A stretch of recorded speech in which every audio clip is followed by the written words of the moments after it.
오늘은 진짜와 가짜라는 제목으로 말씀을 전하고자 합니다. 제가 미국에서 공부할 때 서울에서 아주 큰 수만 명이 모이는 대형 교회에서 수석 부목사님을 한 사람이 있는데요, 그 수석 부목사를 지낸 사람이 같이 공부하면서 이야기를 하는데, 큰 교회는 장로님 세우기가 어렵답니다. 사람이 너무 많은데 이렇게 장로님은 몇 분을 세우려고 하는데 이게 참 선별이 너무 어렵죠. 그래서 이게 거기도 뭐 라인을 많이 탄대요. 이 장로님 라인, 저 장로님 라인 해가지고 이렇게 해서 어려움이 많은 적이 있었다, 이래서 문제가 많이 있었다라는 이야기를 들은 적이 있습니다. 여러분, 교회에서도 직분 세울 때 문제가 있을 뿐만 아니라 성도들 간에 또 잘못 오해해서 싸울 때도 있고, 또 어떤 사람은 이 편이고 어떤 사람은 저 편에서 이렇게 싸우고 사회적으로도까지 고소고발이 가는 경우도 간혹 있어 왔습니다.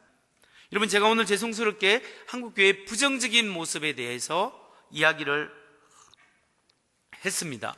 그런데 우리가 사실 잘 살펴보면 감춰져 있어서 그렇지, 각 도시면 도시, 시골이면 시골에서 정말 빛과 소금의 직분을 잘 감당하는 정말 귀한 교회들이 곳곳에 있고 생각보다 많이 있다라는 겁니다. 그 교회들이 수고하고 애씀을 통하여 그 지역 사회가 살고, 제가 지난번에 시골에 농촌에 가봤는데 그 농촌에서 그 교회가 얼마나 귀한 역할을 감당하는지 모릅니다. 그렇게 귀한 역할을 감당하는 교회들도 정말 많고요, 정말 예수 믿는 사람으로서 수고하고 애쓰는 그런 정말 존경만 하는 우리 성도님들도 참 많이 있습니다. 이건 얼마 전에 우리 3.1절이 지났지 않습니까? 1919년 3월 1일 3.1 만세운동이 일어났을 때, 그때 3.1 만세운동을 주도한 사람들 세력 중에 큰 세력이 바로 우리 크리스찬이었습니다. 기독교인이었는데 그 당시에 기독교인이 전체 100% 인구 중에 약 1.5%도 안 됐습니다. 어떤 사람은 1%, 어떤 사람은 1.2%라고 하는데 아무튼 1.5%도 안 되는 작은 숫자의 사람들이 3.1 만세 운동을 주동했습니다. 그래서 사실은 그 운동에서 붙잡혀서 감옥 투옥된 사람 중에 20%가 크리스찬이었습니다. 1.5%도 안 되는 인구에서 감옥 간 사람은 20% 이상이 크리스찬이었고요, 3.1절 당시 9군데에서 만세운동이 바로 일어나기 시작했는데 그 9개 중에 7개를 주동하고 이끌어간 사람이 누구냐면 다 기독교 지도자들이었습니다. 그렇기 때문에 사실 한국 3.1 그 만세운동과 독립운동에서 크리스찬의 역할들이 상당했다라는 사실이 요즘 역사학계에서 밝혀지고 있는 사실입니다.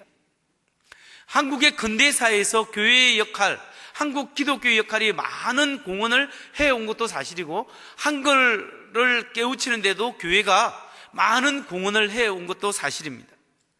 그럼에도 불구하고 우리 한국 교회가 자정해야 되고 계속적으로 개혁해야 되는 의미에서 오늘 제가 왜 이렇게 몸된 교회에 문제가 많이 발생되고 있는가, 왜 오늘날 교회 안에 분당이 있고 싸움이 있고 시기가 있고 하나님의 자녀답게 살아가지 못하는 삶의 모습이 있는가, 그 이유에 대해서 우리가 좀 살펴봐야 한다는 겁니다. 여러분, 오늘날 거룩해야 될 교회가 거룩하지 못하고, 가장 사랑을 실천해야 될 교회가 사랑을 실천하지 못하고 분열하고 쪼개지고 시기와 질투가 있다면 그 이유가 무엇이겠습니까? 그 근본적인 이유 중에 하나가 오늘 예수님은 교회 안에 진짜와 가짜가 함께 공존하기 때문이라고 합니다. 참 그리스도인과 거짓 그리스도인이 함께 있기 때문에 그런 문제가 생긴다는 겁니다.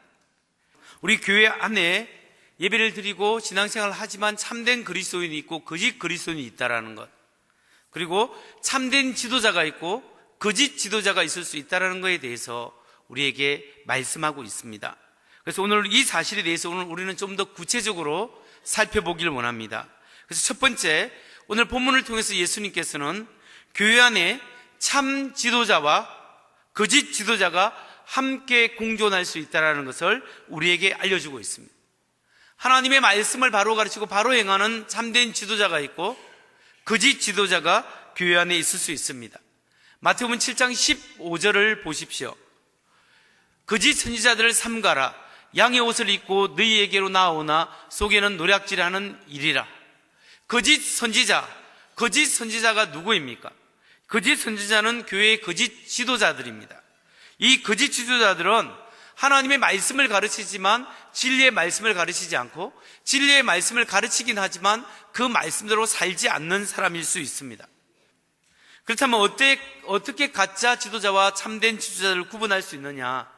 가르침을 통해서도 알 수 있지만 열매를 보고 알 수 있습니다. 좋은 나무에서 좋은 열매를 맺고 나쁜 나무에서 나쁜 열매를 맺습니다. 거짓 지도자는 자기 이권 중심입니다. 참 지도자는 하나님 말씀 중심이요 성도 중심입니다. 예수님의 이름으로 자기 이익만 챙기면 참된 지도자가 아닐 수 있습니다. 여러분, 이 말씀은 목회자에게만 해당되는 말씀이 아닐 수 있습니다. 오늘 우리 성도님들도 자기 이익을 챙기고 자기 생각만 하고 나만 알아주기를 원하고 내 생각만 관철시키고자 하면 우리가 이분이 정말 하나님의 말씀으로 거듭났는지 의심해 볼 수 있습니다. 참된 예수님의 제자는 자기 유익과 자기 고집만을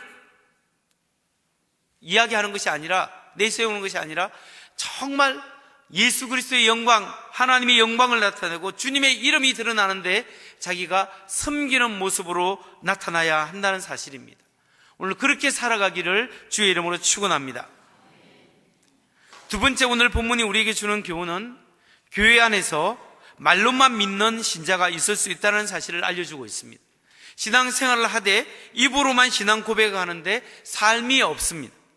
어떤 사람은 정말 입술의 고백은 확실합니다. 예수님은 나의 주님이시오 나의 하나님이십니다. 오늘 내가 주님 뜻 가운데 살겠습니다. 말도 잘하고 주여 주여 부르짖습니다. 그런데 그의 삶에 신실함이 없고 하나님의 말씀대로 살아가고자 하는 그 노력이 없습니다. 여러분, 어떤 사람은, 이런 사람뿐만 아니라 어떤 목회자는 설교 말씀도 잘하고 말씀의 능력도 있고 병자도 기도하면 낫기도 하고 방언도 잘하고 예언도 잘하는 사람이 있습니다. 사람들에게 존경받고 많은 사람이 그 사람을 따르기도 합니다. 그러나 그런 사람 중에 거짓 선지자가 있을 수 있다는 사실을 예수님은 말씀하고 있습니다. 마태복음 7장 21절을 보십시오. 21절에서 23절 말씀을 보면 나더러 주여 주여 하는 자마다 다 천국에 들어갈 것이 아니요 다만 하늘에 계신 내 아버지의 뜻대로 행하는 자라야 들어가리라. 그날에 많은 사람이 나더러 이르되 주여 주여 우리가 주의 이름으로 선지자 노릇하며 주의 이름으로 귀신을 쫓아내며 주의 이름으로 많은 권능을 행하지 아니하였나이까 하리니 그때 내가 그들에게 밝히 말하되 내가 너희를 도무지 알지 못하니 불법을 행하는 자들아 내게서 떠나가라 하리라. 주여 주여 하고 주의 이름으로 놀라운 권능을 행했지만 주님이 나 너 모른다 이렇게 이야기합니다. 여러분, 오늘 이 예수님의 메시지가 우리에게 주는 교훈이 뭡니까? 아무리 주님이라고 부르고 하나님의 말씀과 능력이 나타나는 종이나 그런 하나님 말씀대로 살아가는 신실하게 보이는 그런 사람일지라도 그 마음에 진정으로 하나님 앞에 회개하는 마음이 없으면 하나님의 사람이 아닐 수 있습니다. 정말 하나님 앞에 자기의 연약함을 고백하고 나의 죄악을 고백하고 하나님 앞에 내 중심으로 내가 주인 되어 살아온 삶을 내려놓고 예수와 함께 내가 주었고 나의 삶의 주인은 주님이시다, 이 고백이 있어야 한다는 겁니다. 우리가 가장 중요하셔야 할 것은 교회의 일도 아니고 교회의 사역도 아니고 헌금도 아니고 그 무엇도 아니고 우리가 가장 중요시 여기는 것은 하나님과 나와의 1:1 관계성 속에 살아가는 그 생생한 믿음이 있어야 한다는 거예요. 하나님 앞에 하나님과 상관없이 살아갔던 삶을 회개하고 주님이 내 안에 살아있기를 원합니다. 주님 오늘 내 안에 주인 되어 행하시옵소서. 그런 믿음의 고백이 있는 사람이 오늘 모여 있어야 한다는 겁니다. 여러분, 이렇게 하나님과의 관계가 형성된 사람은 주님께서 무엇을 요구하시는 줄 아십니까? 마태복음 7장 21절입니다. 시작. 나더러 주여 주여 하는 자마다 다 천국에 들어갈 것이 아니요 다만 하늘에 계신 내 아버지의 뜻대로 행하는 자라야 들어가리라. 하늘에 계신 내 아버지의 뜻대로 행하는 자라야 하나님 나라에 들어갈 수 있다고 했습니다. 아버지의 뜻이 무엇입니까? 아버지의 뜻이 무엇이죠? 단지 구약의 율법을 행하는 겁니까? 윤리적으로만 사는 것입니까? 오늘 하나님의 뜻은 하나님의 아들 예수 그리스도를 나의 구주로 영접하고 내 안에 주님을 모시고 그 복음에 의해서 주님을 닮아가는 삶을 살고 하나님 나라를 위한 헌신의 삶을 살아가는 삶의 모습이 하나님의 뜻 가운데 살아가는 거예요.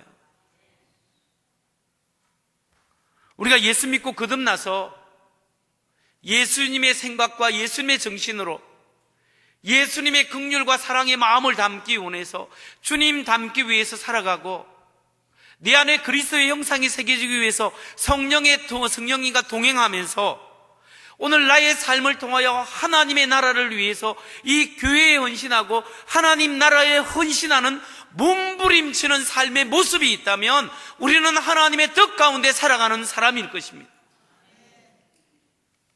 오늘 우리의 삶 속에 예수 믿는 사람답게 살아가기 위한 몸부림치는 몸부림이 있어야 한다는 겁니다.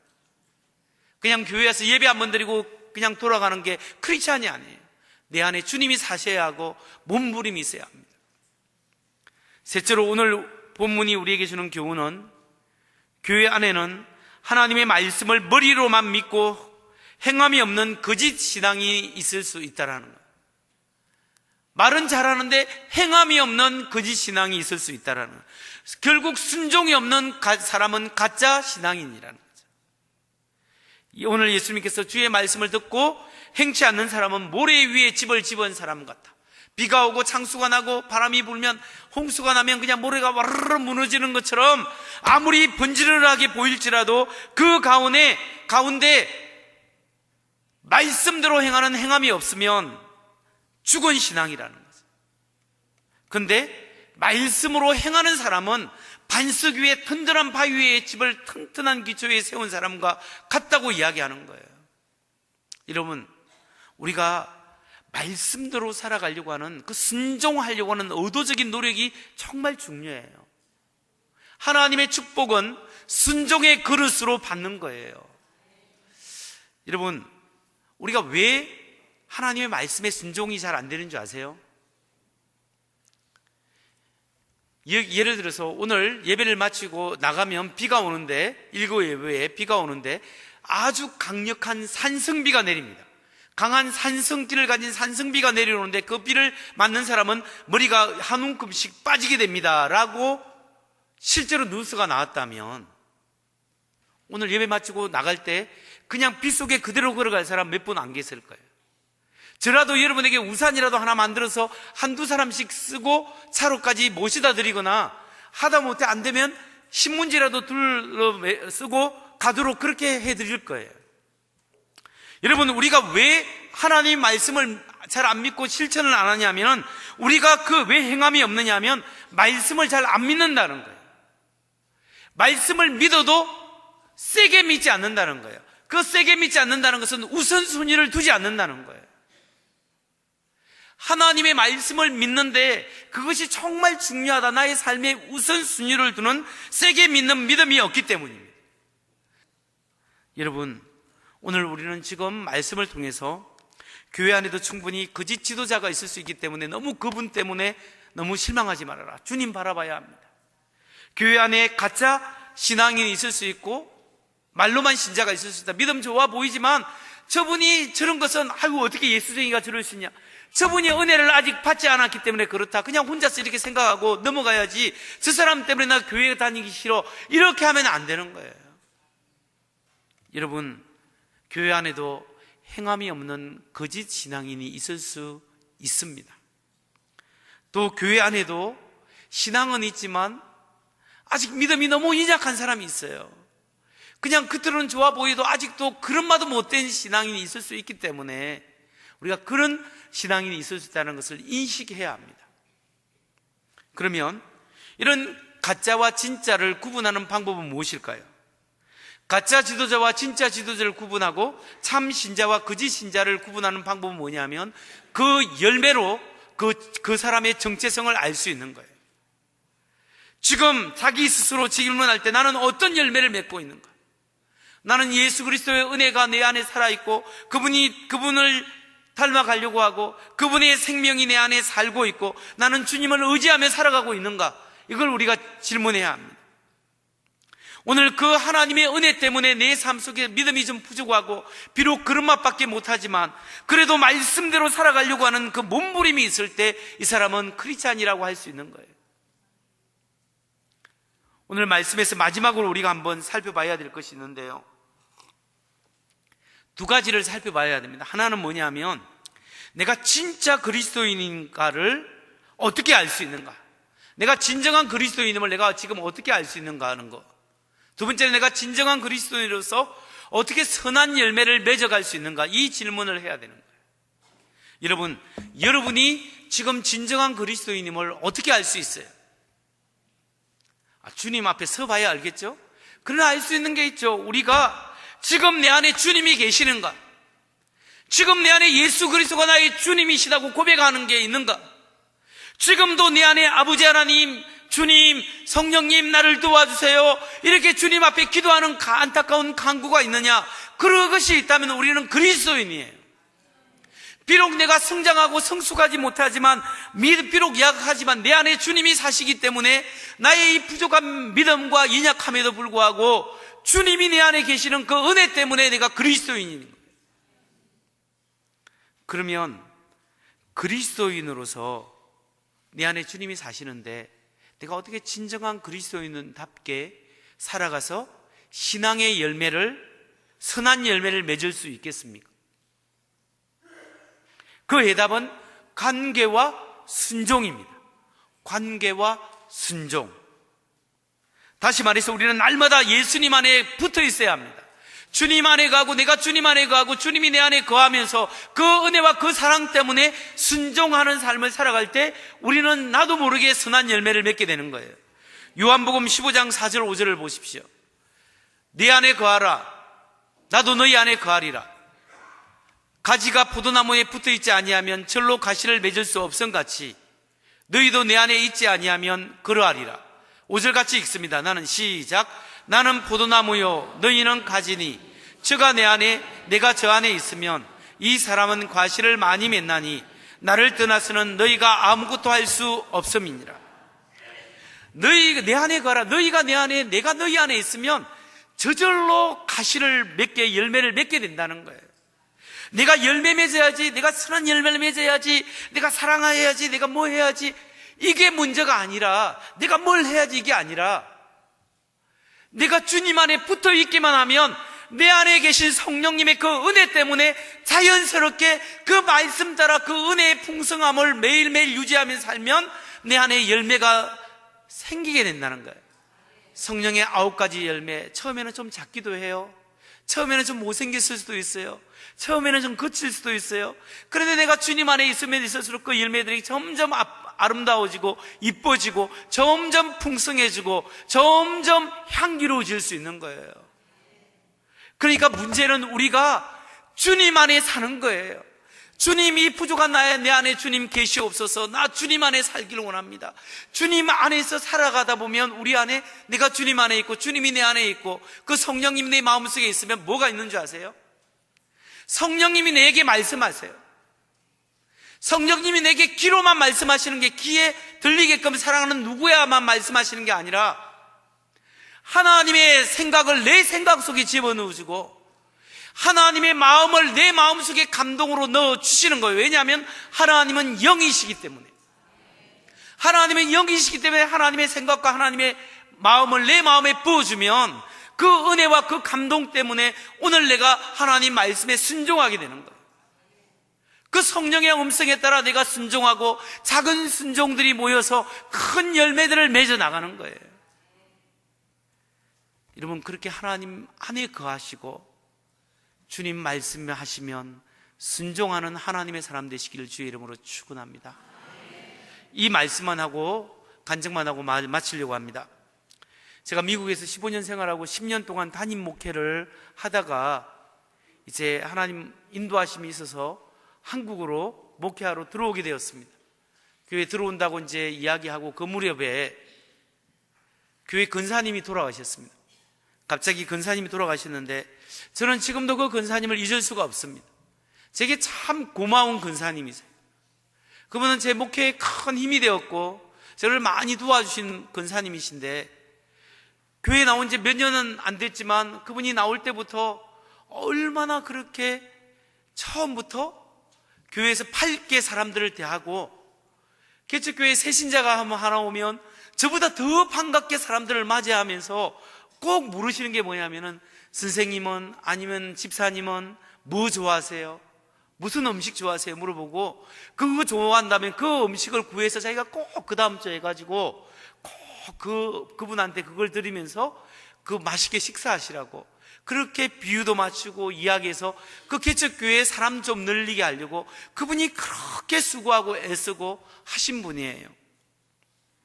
교회에 일이 있으면 먼저 앞장서서 일해 주시고, 그래서 헌신하고 헌금하고 그렇게 하신 분이었는데, 이 근사님의 문제는 담배를 피세요. 교회에 오시면 예배를 드리고 난 다음에 식사를 하고 있으면 본인은 조금 드시고 꼭 숯불 사이로 사라지세요. 어디로 안쪽으로 갔다가 좀 있다가 나오세요. 뭉게뭉게 구름 과자를 드시고 이렇게 딱 들어오세요. 그래서 저한테 이야기합니다. 목사님, 저는 이 담배가 잘 안 끊어져요. 제 성이 박씨인데 제가 김씨도 됐다가 이씨도 되고 강씨도 성도 많이 바꿨어요. 근데 잘 안 돼요. 그분이 하나님 나라 갈 때까지 구름 과자 드시면서 가셨는데요, 참 저는 그분의 신앙인으로서 그분이 하나님 뜻대로 살아가려고 하는 그 실험, 그 노력을 봤습니다. 자신의 부족하기 때문에 하나님 앞에 드려지는 삶을 살기 위해서 그 신앙인으로서 얼마나 노력하고 분투했는지 저는 그것을 잘 알기 때문에 그분이 정말 존경스러웠습니다. 그래서 저는 그분이 돌아가신 게 너무 가슴이 아파서 막 많이 울었어요. 그리고 그분의 장례식에 가서 제가 그 진심을 담아서 이야기했습니다. 이 근사님이야말로 진정한 어머니이셨고, 이 근사님이야말로 진정한 하나님의 사람이었고, 진실한 그리스도인이었고, 믿음으로 말씀으로 살아가려고 몸부림치는 하나님의 사람이었습니다. 진심을 담아서 제가 그렇게 이야기하고 설교했습니다. 여러분, 하나님 앞에서 칭찬받는 그리스도인은 그렇게 대단한 사람이 아니어도 됩니다. 대단한 업적이 있거나 대단한 능력이 있거나 대단한 일을 하지 않았고 대단히 많이 헌금을 하지 않아도 괜찮습니다. 하루하루 내 안에 주님이 사심을 계심을 믿고 그 주님이 나를 사랑하시고 내가 이렇게 부족해도 하나님 나를 안아주시고 나를 붙들어 주시고 오늘 내 안에 성령께서 인도하시니 내가 말씀 붙잡고 살아가기를 실험하면서 내가 그래도 하나님의 자녀인데, 내가 하나님의 자녀인데, 내가 근사인데, 내가 장로님인데, 내가 집사인데, 내가 하나님의 사람인데, 내가 그리스도인으로서 하나님의 자녀답게 살아가야지, 믿음으로 살아가기 위한 몸부림치는 노력이 우리의 삶 속에 행함을 따라 있을 때 하나님께서 잘했다 내 아들아, 하나님 앞에 섰을 때 잘했다 사랑하는 내 딸아 칭찬받게 안 되겠습니까? 여러분, 하나님 앞에 섰을 때 우리가 칭찬받는 하나님의 사람들, 모래 위에서 번지로 돼서 무너져 내리는 사람이 아니라 조금 투박하고 조금 부족하고 조금 연약하고 조금 늦을지라도 내 안에 주님 계시고 그분의 말씀에 따라 내가 순종하며 하나님 나라를 위해서 헌신하며 살아가는 그 몸부림치는 노력 속에 하나님의 위로와 도우심이 여러분의 삶 속에 있기를 주의 이름으로 축원합니다.